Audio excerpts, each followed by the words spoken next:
Ring road जो पहले बनी, कितनी लंबी रोड बनी, आज वो भी कंजेस्टेड होने जा रही है। इन्होंने अपने निजी फायदे के लिए, अपनी जमीनों की वैल्यू बढ़ाने के लिए इस रिंग रोड का भी गला घोट दिया। लोग ये सोचते हैं कि हमारे पास एक एक्सपोज करने का, बढ़ाने का, शहर का एक नक्शा बदलेंगे, चंडीगढ़ बनाएंगे, नए शहर को नए तर्ज पे बढ़ाएंगे, लेकिन ये क्या कर रहे हैं? कोई बोलने वाला नहीं है। बोले कौन? बोले विपक्ष। विपक्ष 5 साल में से 4.5 साल तो नजर आते नहीं है, 5 महीने नजर आते हैं। तो 5 महीने में विपक्ष को पता है कि बिके हुए लोग हैं, जाति पाति में बटे हुए हैं, कुछ पेड़ मजदूर हैं, कुछ बंधुआ मजदूर हैं जो उनके गुलाम हैं। तो हेलो गाइस, मैं भरत से स्वागत करता हूं आपका हमारी YouTube चैनल के एक नई लेटेस्ट अपडेट के अंदर। गाइस, आज राजकुमार जाखड़ राणा सर ने नीम का थाना के अंदर एक वरिष्ठ नागरिक सम्मान समारोह और युवाओं का एक सम्मेलन किया जो कि नेहरू पार्क के अंदर था। गाइस, उसके अंदर राजकुमार जाखड़ के द्वारा धमाकेदार तरीके से भाषण दिया गया और उसके अंदर युवाओं को प्रेरित किया गया। और भी जो पार्टियां हैं, कांग्रेस, भाजपा, हर एक पार्टी की कमियां, विकास, सब के बारे में उन्होंने बताया। आइए देखते हैं राजकुमारी जाखड़ के द्वारा वहां पर कैसा भाषण दिया गया है, भाषण में क्या कहा गया। चलिए देखते हैं और सुनते हैं उनका धमाकेदार तरीके से भाषण।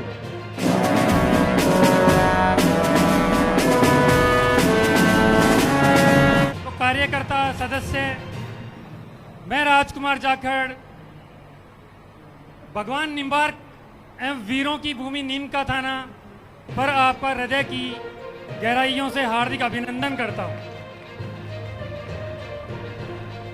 अवसर है वरिष्ठ नागरिक सम्मान समारोह है, युवा महासम्मेलन। हमारे वरिष्ठ जन जो हमारे मार्गदर्शक हैं, पथ प्रदर्शक हैं, हमें बचपन से चलना सिखाते हैं, वो हमारे को सही रास्ता दिखाते हैं। वो ना केवल वोट देने तक सीमित हैं, बल्कि हमारी संस्कृति के एक सच्चे संवाहक भी हैं। उनका हर निर्णय सूझबूझ, दूरदर्शिता और हमें नवीन ऊर्जा व प्रेरणा मिलती है। लेकिन हमारा जो संपूर्ण भारतवर्ष है, जिसको युवाओं का भारत कहा जाता है, क्योंकि यहाँ पे सबसे ज़्यादा जो युवा हैं वो भारत में, संख्या जो है युवाओं की भारतवर्ष में है। किसी भी विकट परिस्थिति को अगर चेंज करना है तो युवाओं की शक्ति बहुत ज़रूरी होती है। इसीलिए मैं पधारे हुए सभी युवा शक्तियों का बार बार हार्दिक अभिनंदन करता हूँ।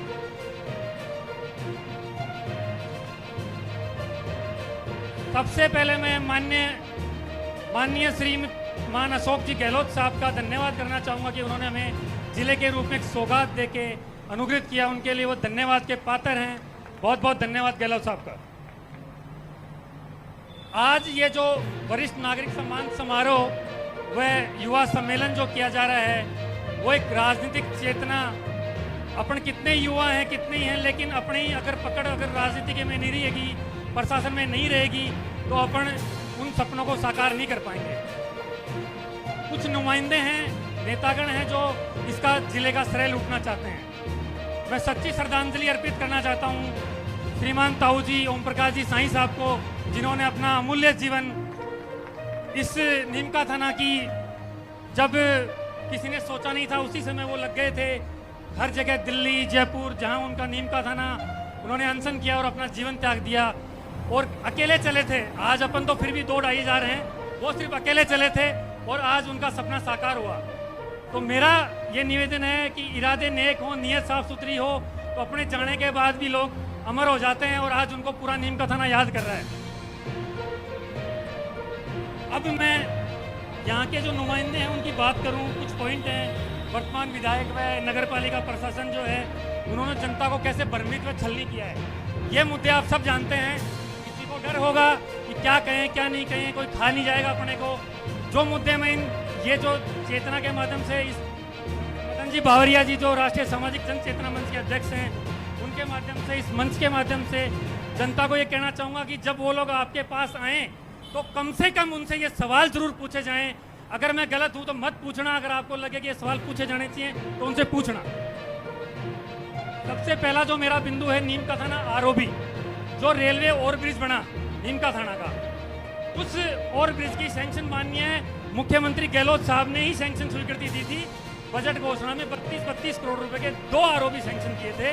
पहला आरओबी रिंगस और दूसरा आरओबी अपना नीम का थाना। वो जो आरओबी है 32 करोड़ में अपने आरओबी से 2 गुना तो बड़ा है।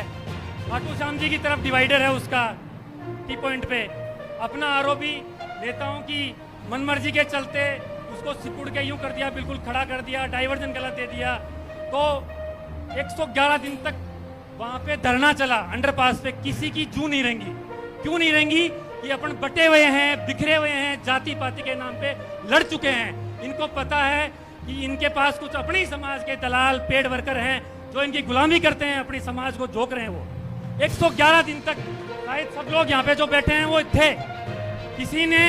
किसी भी नेता ने आके ये नहीं कहा कि आप अनशन तोड़ो, उठो यहाँ से। आपको घबराने की बिल्कुल जरूरत नहीं है। कारवा एक एक आदमी से बनता है। डंके 4 दोस्तों पूरे संसार में उनका एक नाम होता है। अल्पेश, जिग्नेश, हार्दिक गुजरात दिला दिया था। आपको ध्यान हो तो पिछली बार गुजरात दिला दिया था 3 बंदों ने। तो हिम्मत करने की जरूरत है। पहला पॉइंट मेरा आरओबी का था, इसके बारे में जरूर पूछना आप लोग जब आपसे वोट मांगने आए। दूसरा मेरा बिंदु है नगर पालिका नगर परिषद बन चुकी है। इसके बारे में बताना चाहूंगा। ये लोग कह रहे हैं कि जिला बना दिया हमने। जिला आपने कभी चाहा ही नहीं कि आप जिला बने। आपको पता है अगर जिला बन गया तो हमारे अवैध धंधों की लूट बंद हो जाएगी। यहाँ प्रशासन आके बैठ गया, प्रशासन अवैध लूट नहीं करने देगा। तो इनकी अवैध लूट को इन्होंने हमेशा जारी रखा है। इसको रोकने के लिए इन्होंने कभी जिला बनने ही नहीं दिया। ये सिर्फ ड्रामे थे कि अब क्या होगा, कैसे करना है। नगर परिषद पहले कोटपुतली बनी, जिला बनने की कगार पे था। नगर परिषद बन चुकी थी जिला की घोषणा होने से पहले। क्यों बन चुकी थी? क्योंकि नगर परिषद, नगर पालिका के जब वार्ड परिष्करण होने थे, बढ़ने थे, तो उन्होंने सीमा बढ़ाई, उनकी आबादी पूरी हुई, इसलिए वो नगर परिषद बन चुकी थी। आप अपने कोटपुतली को ज़्यादा दूर नहीं, अपने से 40 किलोमीटर लगभग दूर है। आप वहाँ की लाइटें देखो, इतनी अच्छी लाइटें, एक धरोहर की तरह पूरा सुंदरता अपना शहर दर्शाना चाहिए। इन्होंने कैसी लाइटें लगाई हैं? सारा पैसा खाने में जा रहा है। क्यों जा रहा है? 83 के बाद परिसीमन नहीं हुआ। बीच में सरकार ने आदेश दिया कि परिसीमन करो, इन्होंने परिसीमन नहीं किया, वार्ड तोड़ के वार्ड बढ़ा दिए। सबसे बड़ी दिलचस्प बात बताता हूँ, हमारे नयाबास गांव है मेरे पड़ोस में बिल्कुल, उसमें 3000 वोट हैं, जिसमें 2800 वोट एसटी समुदाय के हैं, 200 वोट ओबीसी समुदाय के हैं। वहाँ पे कलेक्टर साहब के यहाँ से जहाँ से भी लॉटरी निकलती है, एक बार जनरल, एक बार ओबीसी, एक बार सबको मौका मिलता है। यहाँ पे बड़े सौभाग्य की बात मान लो इन साहूकारों के लिए, सेठों के लिए, कि जिस दिन से नगर पालिका का गठन हुआ उस दिन से आज तक लॉटरी भी जनरल ही निकली है। तो मतलब प्रशासन को भी इन्होंने खरीद रखा है। आप इस चीज को उठा के देख लो, ये चीजें फैक्ट पड़ी हुई हैं। 23 राजस्व गांवों में ये मास्टर प्लान के तहत कॉलोनियां अनुमोदित कर देते हैं, उनसे पैसा ले लेते हैं, लेकिन पानी इनको बांसुरी का चाहिए, 125 फीट वाला टंकी घोड़ावास में बनाएंगे और पिएंगे चेयरमैन साहब, पिएंगे चेयरमैन साहब। उसके आगे मैं आपको एक चीज और बताना चाहूंगा। अपने यहाँ पे आजादी से पूर्व निजामत कोर्ट, आजादी से पहले रेलवे स्टेशन, ये सब चीजें थी, फिर भी जिला नहीं बना। आपको मैं बताना चाहूंगा, सांसद किशन जी मोदी साहब, जिन्होंने, वो सेठ थे, उनके लिए लोगों ने इनको नीम का थाना संभलवाया था। अपने पूरे परिवार के लिए अपने नीम का थाना को इन्होंने बहुत कुछ दिया। कपिल अस्पताल है, गजानन मोदी विद्यालय है, सेठ नंद किशोर पटवारी कॉलेज है। आज किशन जी मोदी का नाम बांचने वाला यहाँ पे कोई नहीं कि उनकी कोई मूर्ति बनाई जाए या उस आदमी ने अपने को क्या दिया था। जो सही है उसको कहना चाहिए। इन्होंने उस एक चीज और बताना, जब किशन जी मोदी जी के सुपुत्र विष्णु जी मोदी प्रदेश यूथ कांग्रेस प्रदेश के प्रदेश अध्यक्ष थे, उस टाइम गहलोत साहब सचिव थे, लेकिन वो जन नेता थे। उन्होंने आज कहां से कहां पहुंच गए, और देश का और पूरे राजस्थान का, पूरे वर्ल्ड में उनका एक लॉ माना जाता है कि नेता हो तो गहलोत साहब जैसा हो। अब मैं आपको विकास की बात बताना चाहूंगा। वर्तमान विधायक कह रहे हैं इन्होंने इतना विकास करा दिया, इतना विकास करा दिया। भाई मैं बताना चाहता हूँ, हमारे पंचायत में मेरी माताजी सरपंच है, किसी ने एक पैसा नहीं दिया, लेकिन विकास हमारे यहाँ भी देखो। अगर आपकी भावनाएं अच्छी हैं, FFC SFC की परमानेंट किस्तें जो आएंगी, आप काम करो, वही सफिशिएंट आपके लिए। तो जो पैसा है वो तो लगाना पड़ेगा आपको, उसमें कोई आपने कोई एहसान नहीं किया है। आपको जनता ने चुन के भेजा है, सरकार ने बजट लगाया, लगाना पड़ेगा। अब उस विकास का एक उदाहरण देता हूं आपको मैं। जनाना हॉस्पिटल कहां जाके बना? कहां जाके बना जनाना हॉस्पिटल? बोलो। वो सही जगह क्या है बनने की? वो सही जगह नहीं है। वहां पे आज भी चीजें कंजेस्टेड हो चुकी हैं। अपने निजी फायदे के लिए इन्होंने जनाना हॉस्पिटल जो है वहां लेके गए। धन का संचय भी ठीक नहीं है, धन की कमी भी ठीक नहीं है। ये जो युवा हैं, ये बेरोजगार हैं, ये जो अत्याचार हैं, ये जो क्राइम बढ़ रहे हैं, क्रिमिनल आप लोग पैदा कर रहे हो। ये धन दौलत कोई आपके साथ नहीं जाने वाला है। सुधर जाओ, समय है। एक सबसे बड़ा मैं आपको उदाहरण देना चाहूंगा, पीसीसी मेंबर। अभी अपने नीम का थाना में कांग्रेस के 3 पीसीसी मेंबर बने। विधायक साहब खंडेलवाल जी, पूर्व विधायक जी, कांता जी और विधायक महोदय के सुपुत्र सुमित जी।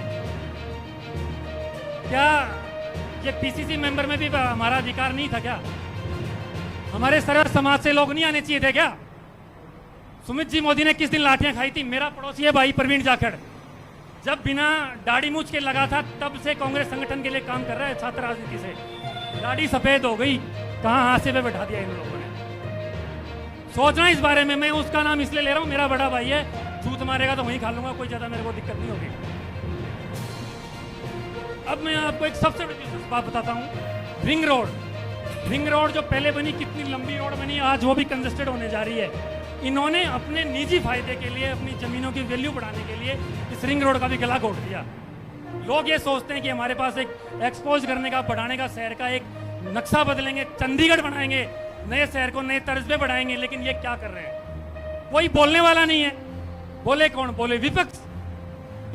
5 साल में से 4.5 साल तो नजर आते नहीं है, 5 महीने नजर आते हैं। तो 5 महीने में विपक्ष को पता है कि बिके हुए लोग हैं, जाति पाति में बटे हुए हैं, कुछ पेड़ मजदूर हैं, कुछ बंधुआ मजदूर हैं जो उनके गुलाम हैं। तो इसलिए ये मुद्दे कौन उठाए? विपक्ष उठाए। विपक्ष को उठाने चाहिए ये मुद्दे। आप लोगों को इसलिए बता रहा हूं कि आप लोगों को जरूर पूछना चाहिए इन सब चीजों के बारे में। वो आए कि आपका इसके बारे में क्या राय है। इसके अलावा एक मैं आपको चीज बताना चाहूंगा, भारतीय सेना के बारे में कहना चाहूंगा, क्योंकि काफी मैं एक शहीद का बेटा हूं और खूब सारे सैनिक यहाँ पे रिटायर्ड हैं, सेवानिवृत्त हैं, कुछ सेवा में भी हैं। उनको भी जाति पे बांट दिया आपने। वो वहाँ पे बॉर्डर पे सुरक्षा कर रहे हैं। तो ये थोड़ी होता कि वहाँ पे जाके जाट रक्षा करेगा या ब्राह्मण करेगा। वहाँ तो सर्व समाज के लोग हैं। गाइज, आपको हमारी ये लेटेस्ट अपडेट अच्छी लगी हो तो प्लीज़ चैनल को लाइक, शेयर और सब्सक्राइब जरूर करें। और यदि वीडियो आपको अच्छा लगा हो तो प्लीज़ वीडियो को शेयर और करें। मिलते हैं जल्दी नई ऐसी लेटेस्ट अपडेट के साथ। तब तक के लिए जय हिंद, जय भारत।